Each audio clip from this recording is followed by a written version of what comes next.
We who believe in freedom cannot rest.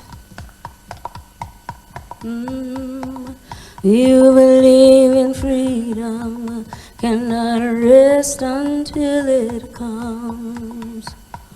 We who believe in freedom cannot rest. Hear me talking to you. We who believe in freedom cannot rest until it comes.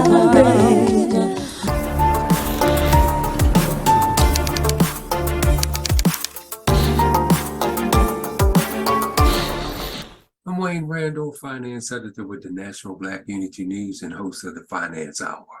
I'm here with Sheila Brown. She's an author, a divine life strategist, a health coach, and speaker, not to mention an attorney at law with a Juris Doctorate. How you doing today, Miss Brown? I'm doing wonderful. Thank you so much for asking. How are you today? I'm here. I'm always grateful just to be here another day to try to achieve what I want to achieve and help uplift others in their quest and what they want to do too. Right. As we help others, we're helping ourselves. Right. I want to say I'm glad that you are on the Finance Hour and a part of this author showcase. You were the last author to complete, the total of authors we were going to have in a women's showcase. And you fit the caliber of the other ladies that the predecessors before you. So it's I was waiting for you. I had a few other people, but you matched your background better matched the ladies that came before you. Okay. So you're part of a very unique caliber of women that's in the showcase, which you'll see later. Now, so for the readers and the viewers, I want to talk a little bit about the Divine Self QR strategy. What brought about the inspiration for this book? Well, it's the Divine Self-Care strategy, and care is spelled with a Q so that throws people off on the pronunciation. But it's a part of my brand, which is Queendom Care. And Queendom Care is also spelled with a Q for the care part. So it's a part of my branding and how I distinguish myself. And so this book got started because I was working with women in this area of healing and wellness. But because of my background and my concern about the youth, and particularly as a woman of vision, I always equate the gift of wisdom that I received from my grandmother with the wisdom that I was able to incorporate into this book. And so the Divine Self-Care strategy, if everyone can see it, is written with the future in mind. It's written from the perspective of me as an 86-year-old grandmother talking to my unrealized and hoped for granddaughters and grandsons. And I am using 9 powerful chapters to not only convey to them how important it is for them to honor their temples, to connect back with that which is most natural in achieving their beauty and wellness strategies, but I'm also providing some historical context for doing so, with an eye as a Pan-Africanist on communicating to the future generations that they hail from a powerful legacy of healers, doctors, and freedom fighters who used 4 powerful tools that the Most High gave to us to secure both freedom and health. And I go into a long journey, if you will, but a powerful journey explaining to the youth, the unrealized youth of my future that I pray to come, that the work that the Divine Self-Care strategy seeks to get them to embrace as a tool for wellness, as a tool for critical thinking about relationships, and all of the pillars that a woman needs to consider as a part of her health and wellness regimen, meaning that we don't focus only on the body, but we focus on the body and the spirit and the mind, recognizing that there are relationships that contribute or diminish our wellness and health as human beings and as women and as creators. And so I set out by talking about my intentions in the first chapter, my desire as a mother and a grandmother, as a community healer, as an advocate, and as someone who's very concerned about the way our generations are being told and taught about what to expect, how to behave, how to perceive themselves. And I then proceed to tell some stories that were told of me, using a little bit of science, a little bit of storytelling, a little bit of healing traditions, and a little bit of reasoning from my own work as a strategic planner and someone who's worked with behavioral health organizations, to do really powerful work through a book that is a little deceiving in its title, because the scope of what is covered is so forward thinking and so critical to the way we have to survive as a people. So, for example, I wanted to lay the groundwork that the work that I'm asking them to do on their bodies, focusing on their head, their womb, and their feet as young ladies, as the impetus for all things that they do. So it's not just the hair as the crown of the temple, but the entire head, which includes the eyes, the ears, the nose, and the mouth, that these are important aspects of a woman's being, and that they correspond to the 4 tools that I refer to as A few tools, which is an acronym for air, fire, earth, and water, the building blocks of all things beauty, health, wellness, and freedom. Now, I set out to do this by going back in time and finding some documentation, looking at what our ancestors have already laid out for us in terms of how they related to these 4 elements as tools for liberation and health. I asked a question of the Divine One. How are you comfortable with your people being in this asymmetrical power dynamic with our oppressor?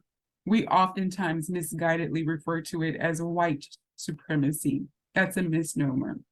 But what I wanted to get to the bottom to, as a woman writing a book, encouraging people to go back to nature, to reassess what they think they see as beauty and all of the props that are put before them as the leaders of the new school on what it is to be a woman or a man, the new school on what it is to be a community activist, to be a freedom fighter. I wanted to go back and bring them back to the source, a source, one of the sources.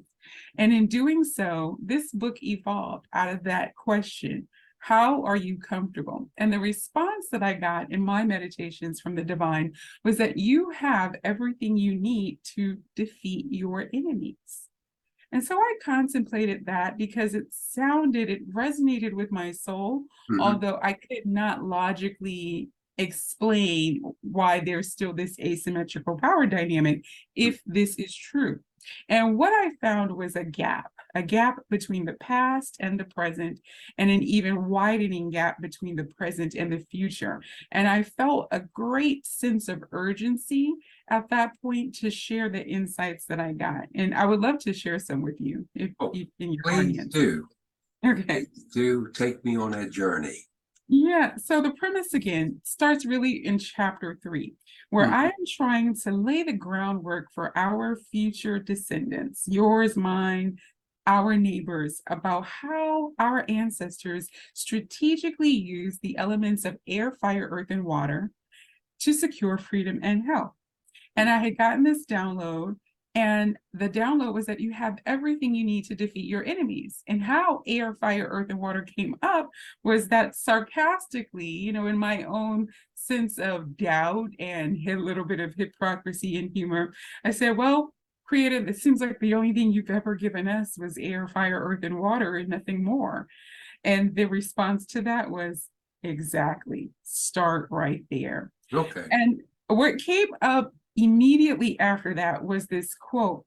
You've heard this quote. Mhm. I've heard this quote. It's by the Honorable Frederick Douglass. And the Honorable Frederick Douglass made this very powerful quote back in 1852 when he was invited to speak before the Ladies Anti-Slavery Society. And he was asked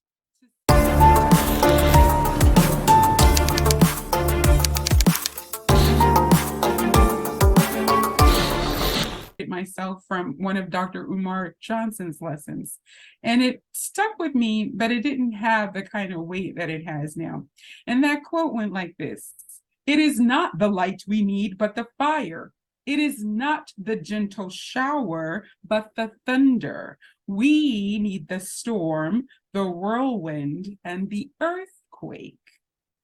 And so I said, well, that is cute. I like that. That does kind of give the sense of air, fire, earth, and water. I mean, certainly I could hear all the elements right there. It's not the light we need, but fire. That's one. Gentle shower represents the water. The storm, also a more pertinent part of the water. The whirlwind represented the air, and the earthquake represented the earth. So I was like, this is good. Okay. So I went back to the speech and I started to analyze the speech. And when I realized how brilliant our ancestor, Frederick Douglass, the Honorable One, was, Yes. and what he took the opportunity to do before that 600 group of people, and what the outcome intentionally was, that evidenced for me a divine relationship between freedom and health, and freedom and the divine, and courage and the four elements. And so, studying that speech further, I went on back and I found this really powerful metaphor that the Honorable Frederick Douglass is using to describe the destructive power of water. He's using the river, and then what he does at the end of this statement, it literally sent chills down every person in that audience's spine. And the reason is because he was making a comparison between, before I tell you that, let me just give you a little bit of what that statement was. Okay. Brilliantly, because this man was a very smart man, and he had already been in this battle with slavery. He had already wrestled with death and life. And so he had gotten some insights as he had to maneuver through nature in the course of achieving his own freedom. And he says, "Great streams are not easily turned from channels worn deep in the courses of ages. They may sometimes rise in quiet and stately majesty and inundate the land, refreshing and refertilizing the earth with their mysterious properties. They may also rise in wrath and fury and bear away on their angry waves the accumulated wealth of years of toil and hardship. They, however, gradually flow back to the same old channel and flow on as serenely as ever. But while the river may not be turned aside, it may dry up and leave nothing behind but the withered branch and the unsightly rock to howl in the abyss sweeping wind, the sad tale of departed glory." And this is when he said it: "As with rivers, so with nations." And I was like, whoa. Okay. Now, you got to keep in context, slavery is alive and well, and all the forces of slavery. And he is supposed to be among friends celebrating for them their independence, their freedom from slavery, from the British. And he uses this opportunity to let them have it. "You are hypocrites," he's essentially saying. "How dare you? What to the slave is the 4th of July? Why did you bring me here? What do you need me to convince you that there is nothing divine in slavery? There's nothing divine in subduing your fellow man?" Now, interestingly enough, the people at that time took what he was saying very seriously. And although many of them considered themselves freedom fighters, or at least friends of the slaves, they were also very deeply concerned when this Black man, as tall and as powerful as he was, decided to take this opportunity where they were inviting him to celebrate their freedom, to use it to interrupt their sense of peace. Now, why did it have so much weight? Well, there was a prophet who was around a couple of years before him. He was such an important prophet to this group of people that when he told in the book that he wrote called Notes on the State of Virginia, you may be familiar with him, his name is Thomas Jefferson. He said, I tremble for my country when I think that God is just and his justice cannot sleep forever. That by some turn of events, supernatural interference, a change of circumstances is possible. Hi, everyone. As a book publisher, my job is to find authors who can create books that sell. I work with authors' agents who screen the work of writers. I also provide feedback and guidance to authors to help them improve their craft and meet the market demands. These are platforms that allow you to share your articles with your followers and network. Some examples are Twitter, Facebook, LinkedIn, and Instagram. The authors in this showcase have shared their inspiration, why they wrote these books, and how they are doing since they'd been published. The calming effect of the water in Hawaii would sure ease the writer's mind and broaden their imagination by letting the creative juices flow. Congratulations on your book's success. You must be very proud and happy. It's a great achievement and a lot of responsibility. To be yourself in a world that constantly trying to make you something else is the greatest accomplishment. Thanks for watching the commercial. If you want to promote your book or service, contact Wayne Randall at wyourfinanceinfo.com. This is the National Black Unity News production. They were very deeply concerned about what was being put before them and the prophecy that they had already been warned and fearing with their whole hearts and beings. I think it's interesting to know that within 10 years, we get what the Honorable Frederick Douglass was asking for. That massive earthquake came in the form of the Civil War. And not only was the Civil War so devastating and so interrupting, just like the rivers are, so are nations, that it could take away in its quiet and stately majesty and inundate the land, or in their angry waves. So what he was doing was really warning that group of people that if you do not reconcile with your oppressed masses, you will deal with these elements. And he got what he asked for, because within 7 years, which is next day mail as far as the cosmos is concerned, we had what is referred to as one of the world's biggest and most frightening EMPs, which is an electromagnetic pulse. The year was 1859. It was called the Carrington event, and it shook the world. The skies were a light red. The heavens were doing all this majestic and frightening things, and people were very biblical at that time. And they were also very concerned, depending on where you were in relationship to slavery. Well, if you were an enslaved person, like Mother Harriet Tubman, or like Nat Turner, who said, it would then reveal to me the knowledge of the elements. I'm sorry, let me actually give you the direct quote, because this is so powerful.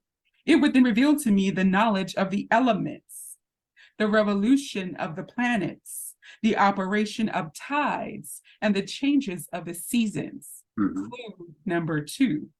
He said, when he was being interviewed by Thomas Gray, this is after the revolution that he waged war on the proponents of slavery, and he is essentially being interviewed, and he's supposed to be terribly afraid. Thomas Gray says, what makes you think that you had the right, the power, the intelligence, and the courage to take on white power? And that was when he said, you have no idea who you're talking to. I've already seen the revelations about the elements, elements of air, fire, earth, and water. And then if you're not sure that that's what he meant, he talks about the revolution of the planets. Huh? 1830s? Why are you concerned about the planets and the elements? Who is he talking about? He was talking about his relationship with the Most High. Now, this really gets interesting because remember, I wrote a book about divine self-care, but the connection between divine self-care is about honoring your temple using the 4 elements, always remembering that at the source of all beauty is freedom, and at the source of all freedom are the tools of beauty and health, which are the 4 elements, which is rooted in history, historically, and proven by our ancestors, if you have an ear to hear.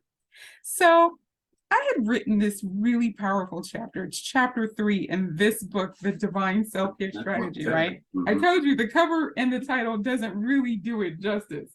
That's okay. It's powerful. You're going on a historical journey, but this was so important for me to do because I needed to lay the groundwork so that whatever I advise my daughters and your daughters to do in the future around freedom and health, it is rooted in something that is so far deeper than me, that connects them to the divine and to everything that our ancestors aspired for, using only the tools that were available to them. And in this day and time, where our enemies possess all the technology and all the power and all the legislation and all the control, it's important to know that there's still something we can access, right?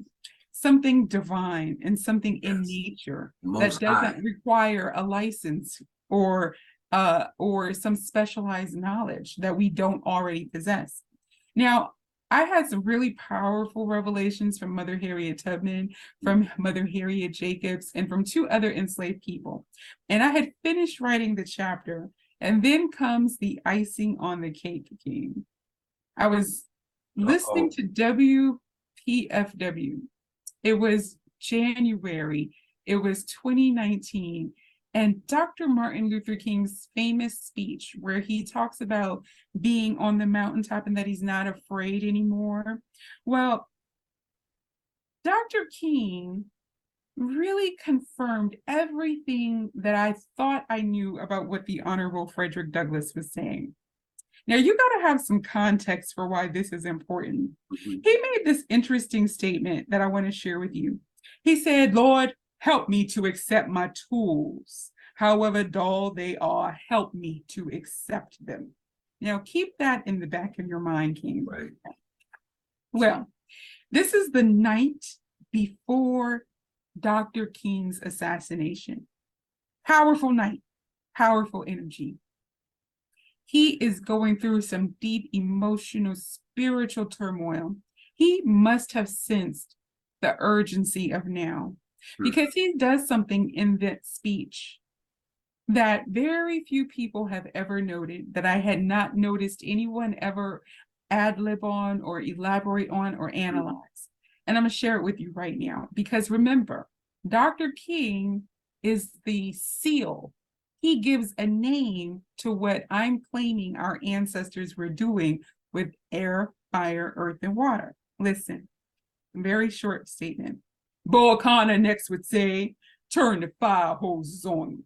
As I said to you the other night, Bull Connor didn't know history. He knew a kind of physics that somehow didn't relate to the trans physics that we knew about.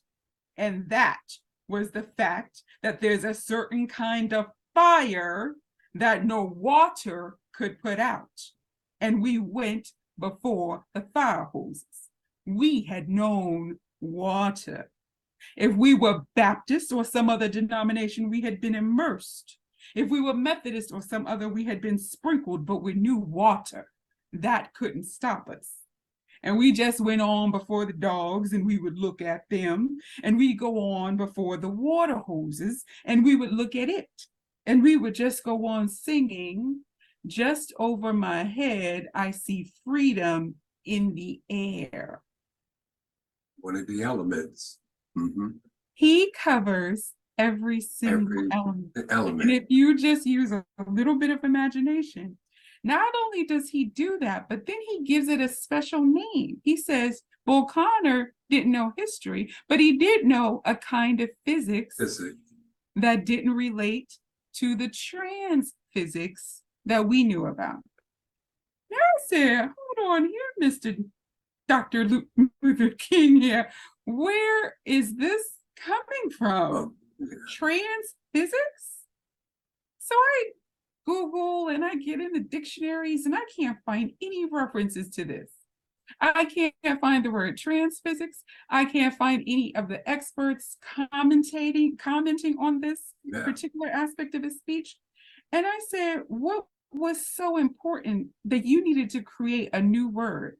He combined word trans, a prefix, with physics. And we know that the basic definition of physics at its simplest core represents the study of the four elements at its simplest, right? And then what's so powerful is that if you're not clear that he is talking about water in a way that Bull Connor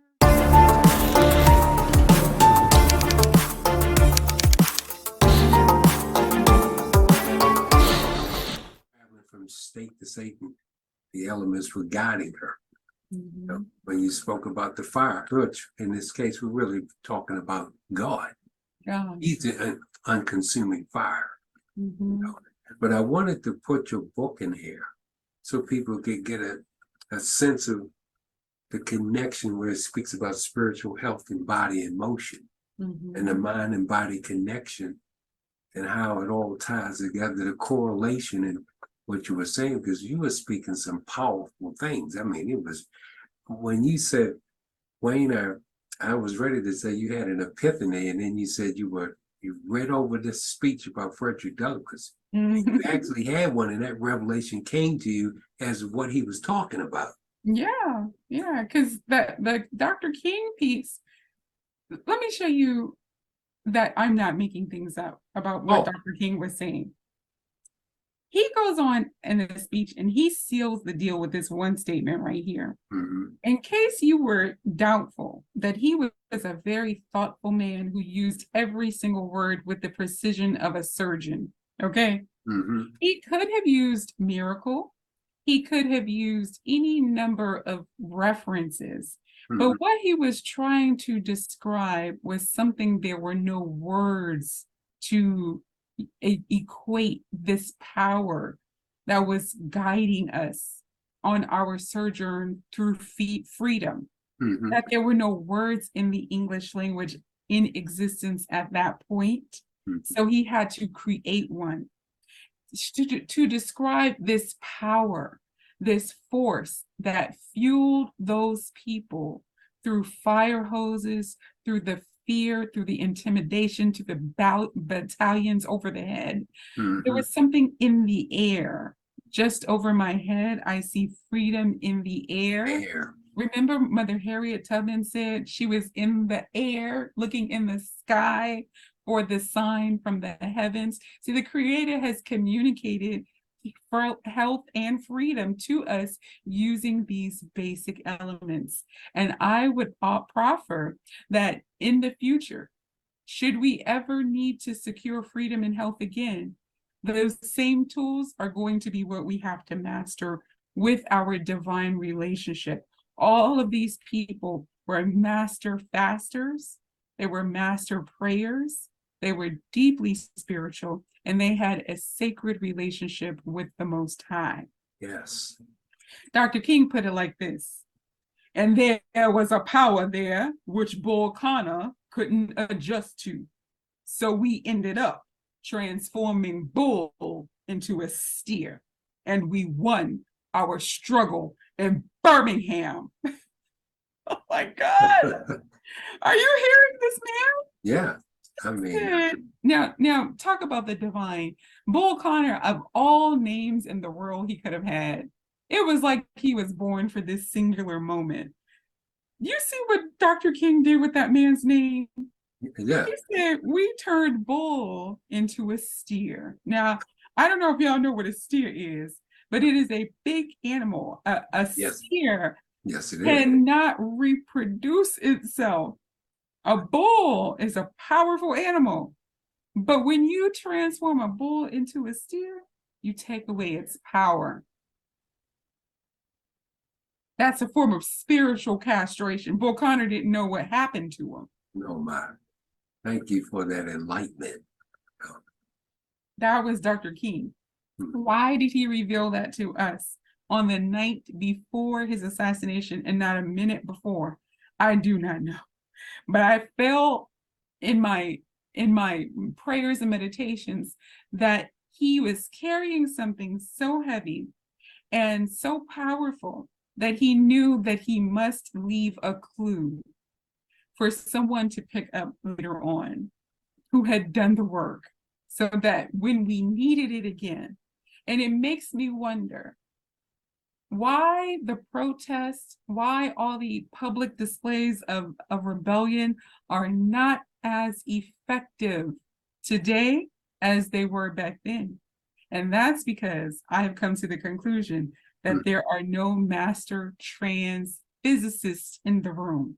Dr. King was a master trans physicist, meaning, like Mother Harriet Tubman, who used her knowledge of the elements to navigate hundreds of people through the North and the South in an area where everything would count against her, and any wrong decision or move or miscalculation could be the end of her life, where Frederick Douglass invoked the Civil War and invited an EMP to set it off, and where Harriet Jacobs used her endurance of the four elements to outsmart and outwit Dr. Norcrum, who was enslaving her and brutalizing her and torturing her mentally, how she waged psychological war, but had to endure the elements in the process of doing so, so much so. And then we had Booker T. Washington leaves us a clue where he says, I pity the man or woman who has never learned to enjoy nature and to get strength and inspiration from it. This was a man who was under deep stress, deeply misunderstood, and who was at the cusp between freedom and slavery. I mean, he was an enslaved man who experienced freedom. And what is so interesting is that four of these individuals, Harriet Tubman, Harriet Jacobs, Frederick Douglass, and Booker T. Washington, were all a part of this special class of Black people who had experienced both slavery, bondage, and freedom through self-emancipation. Yes. Freedom and health.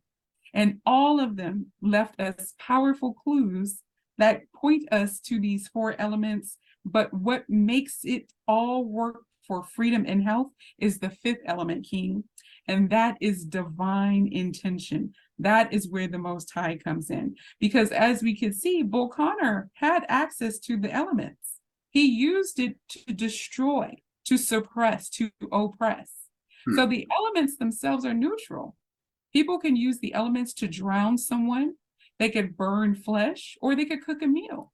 The key is divine intention. So I have a whole chapter in the book devoted to the fifth element, which is so vitally important in this day and time because it reveals the inner workings of how spiritual intention is. You cannot see someone's intention, but you only see the outcome of what their intentions are. And this is why so many of us are losing our lives every single day, because no one taught us this important lesson about how to evaluate intention, that just because the label or the stated objective seems to be productive, safe, healthy, friendly, like inviting someone to a party only to enslave them as a human trafficking, part of a human trafficking, circle, or to convince someone that, you have their best interest, but really you're there to exploit.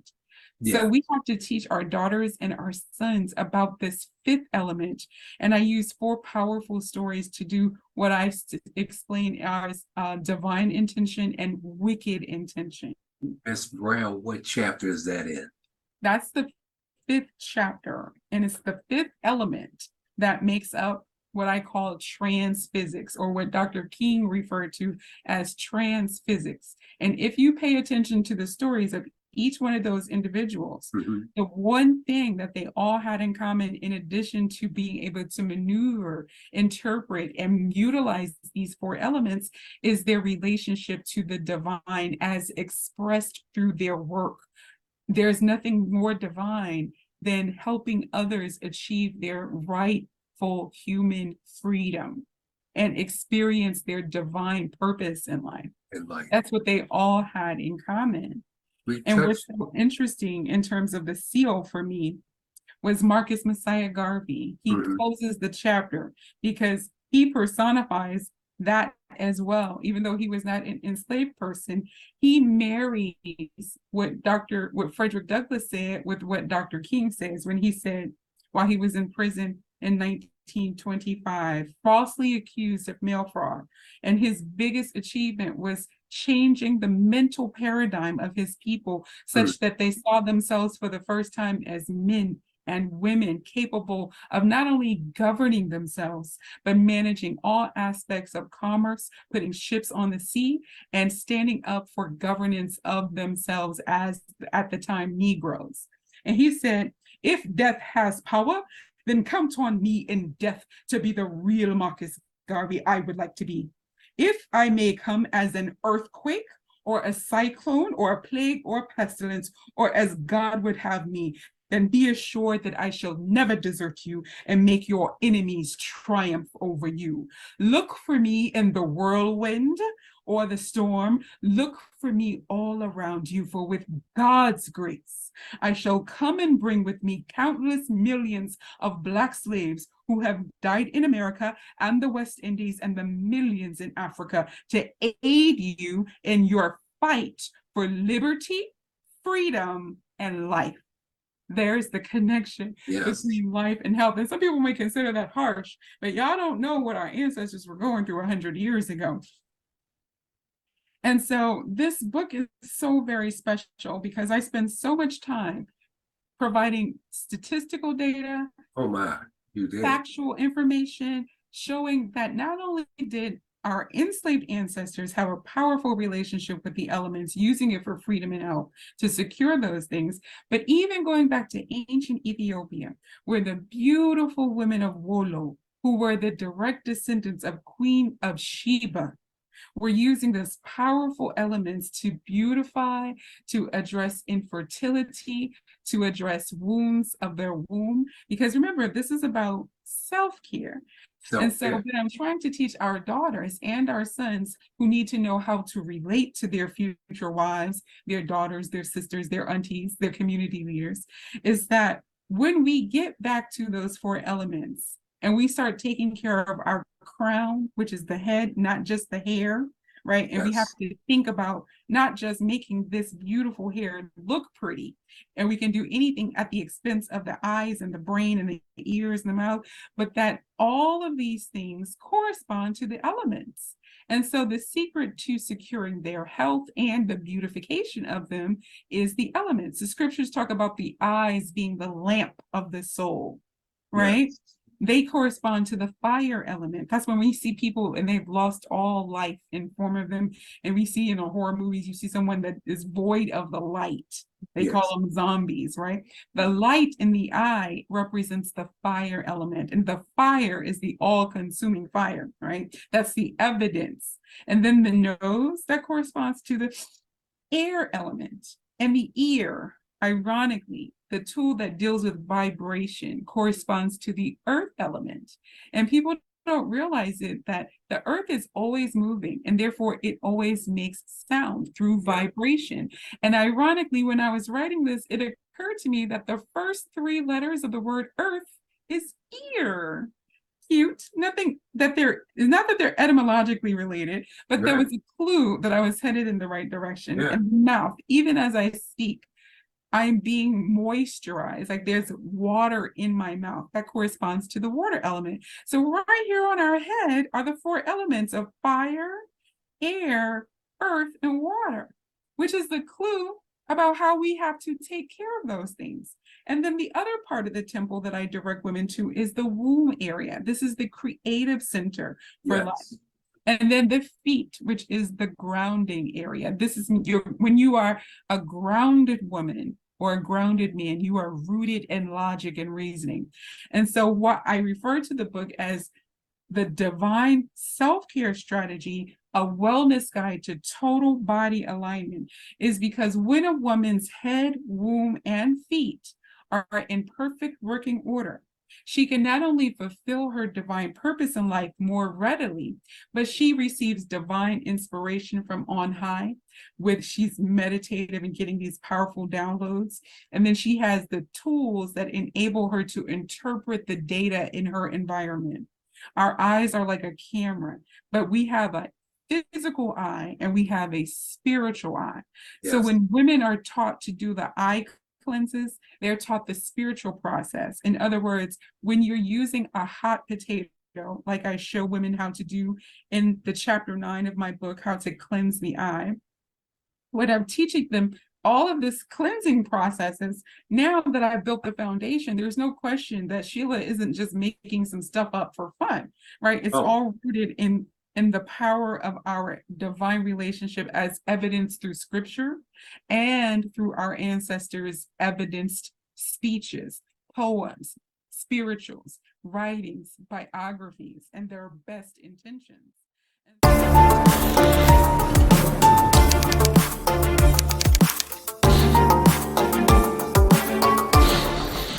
The story of how I was really starting to connect the dots that African women have made immense contributions to this realm of wellness. And that was important for me because I wanted my children, my children's children, and even us today to recognize that we don't have to go so many other cultures, that we don't have to adopt so many foreign terms and languages, that if we just open our hearts and our eyes and our minds, we can see that there's some beautiful metaphors and words that originate among African people to describe.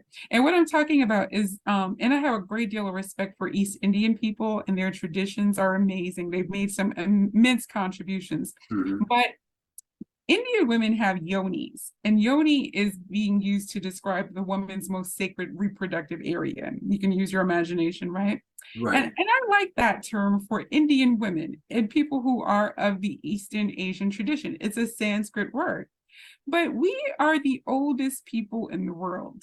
Can we find some African languages that describe our relationship to the reproductive health organ? As a woman, I went on a journey to discover the origins of this healing process that I talk about in my book, known today as hydrotherapy or womb therapy or vaginal steaming, which is a very powerful way to use all 4 of the elements to help address all number of issues. It's relaxing, it's healing, it's cleansing, it's beautiful, and it originated among African women. And what I found was that the Sisters of Ethiopia not only have the most extensive healing process that engages the womb, the head, and all the organs that I mentioned, just like my grandmother used to obsess over with me, and the feet, but they have a beautiful word that they use among themselves as women and for their daughters to teach them about how to progress into womanhood, and even between lovers. And that word is dabo, and it means beautiful bread. Can you imagine that sweet term being used to describe and replace what the rappers are calling WAP, right? And all of these horrific terms that kind of dehumanize women and diminish women in the sacredness of that part, right? And something outside of the Eastern Indian traditions, because it's important that our children be able to reflect the brilliance and ingenuity in themselves, so that they don't always have to look to other cultures outside of the African origin, outside of our origin as the children of the Most High, to identify healing strategies and wellness strategies. And so as a Pan-Africanist and as a woman of God, a daughter of the Most High, that was important to me to do in this book, because we learned a hard lesson not too long ago. And that lesson was, when we keep directing our sons' attention away from the beauty of their own mothers, to appreciate our hair texture, our skin tones, our body types, our phenotypes, our particular way of being in the world, Yeah. they will believe us. If we constantly put on wigs and long hair and bleach our skins, they will believe us, and they will settle for what we can do to mimic white women until they could get one legally. And so now you see this proliferation of all the young Black athletes, not all, but many. I get it. Once they achieve a certain level of status, they no longer desire to be with a woman who looks like me, who looks like their mother. Yeah. And so we're partly to blame for that because we have set the tone. So what I teach our daughters is when you make a man fall in love with you, make him fall in love with that face right there, that bare face, so that when he is ready to feel elated about when you get excited and dress up, it's something to look forward to, but not expected. This is the expectation. And so there are all these beautiful gems of wisdom that I'm sharing with our daughters and sons. I have a bag of them over here. And no, thank you for all that you said.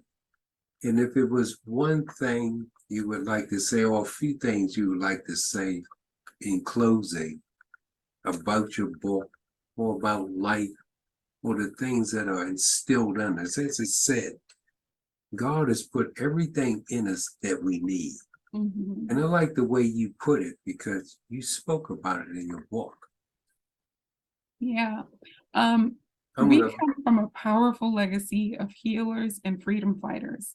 And if the last 3 or 4 years has not taught us anything, it should be taught to us wherever you stand on this spectrum of trust and medicine and vaccines, is that there is absolutely a connection between freedom and health. And that you are to never surrender your own curiosity, your own ingenuity, and replace it in the blind faith of governance, of people in power who don't know you, don't know your grandmother, don't have a clue as to what your divine purpose is in the world, and might not even like you or think you deserve to exist. While you are on this planet, assume more responsibility for your way of being in the world, for your survivability, and for your ability to thrive. Take ownership of medicine, take ownership of healing, and take ownership, and always remember there's a connection between freedom and health, and that this book, The Divine Self-Care Strategy, is just one tool of many that can help guide you along the process to beginning that journey and to continuing it more intentionally if you've already started it. And that's pretty much all that I have to say, Kim. Hear that, people? You heard it from Sheila Brown, author of The Divine Strategy. You heard it from her. Don't settle. You have the opportunity to make choices. Mm-hmm. Smart choices, educated choices, and take control of your health. Take control of your health. I know a few medical professionals that you have to take control of your health. And I like what you said about this governance. You can't just believe everything that just comes down from the White House. You just can't. Thank you, Ms. Brown, gracing us with your presence and being a part of this author showcase. And I'm really glad that you actually came on last because you got more time. It's just like it's somebody we're preaching and they're in the spirit. Don't want to just end it. It's just the spirit's high, they just keep going. There's so much more to say, and there's so much more that I could share, but we're strapped for time. So hopefully we've been able to create enough interest. Oh, yes. And we will actually probably do another series of the Women's Authors Showcase. This is going to be series 1. And as I told you, after this is going to be museum and Black historical places. Mm-hmm. And we're going to have men authors. We're going to have the men come in. So, yes, it's interesting. This is something that David and I thought this would be a good thing to do, to get all these talented people in this paper, clump them into these showcases for those who people want to participate, and let people hear from your story and then we'll edit it and put it together. Because I put you in a commercial, you're in it now. Even though you were talking, I put a author's women's commercial together a week ago. Once I got your pictures and all, put your book and everything, it's in there. You'll see it. Thank you. Thank you. I'm excited about what you and Baba David are doing. I Yes, think you all are visionary. You're the connectors that are we're connecting the dots. grateful. We're just grateful. We're grateful. Trust me, we're grateful. We're grateful to have people like such as yourself and all those who came before you that all want to participate, and we were able to get them in the front of the camera. Thank you. Thank you. Be blessed in your endeavors as you go forth, and enjoy the rest of your day, okay? You too, beloved. Have a great day. Same to you. Hi, everyone. As a book publisher, my job is to find authors who can create books that sell. I work with authors' agents who screen the work of writers. I also provide feedback and guidance to authors to help them improve their craft and meet the market demands. These are platforms that allow you to share your articles with your followers and network. Some examples are Twitter, Facebook, LinkedIn, and Instagram. The authors in this showcase have shared their inspiration, why they wrote these books, and how they are doing since they'd been published. The calming effect of the water in Hawaii would sure ease the writer's mind and broaden their imagination by letting the creative juices flow. Congratulations on your book's success. You must be very proud and happy. It's a great achievement and a lot of responsibility. To be yourself in a world that constantly trying to make you something else is the greatest accomplishment. Thanks for watching the commercial. If you want to promote your book or service, contact Wayne Randall at wyourfinanceinfo.com. This is the National Black Unity News production.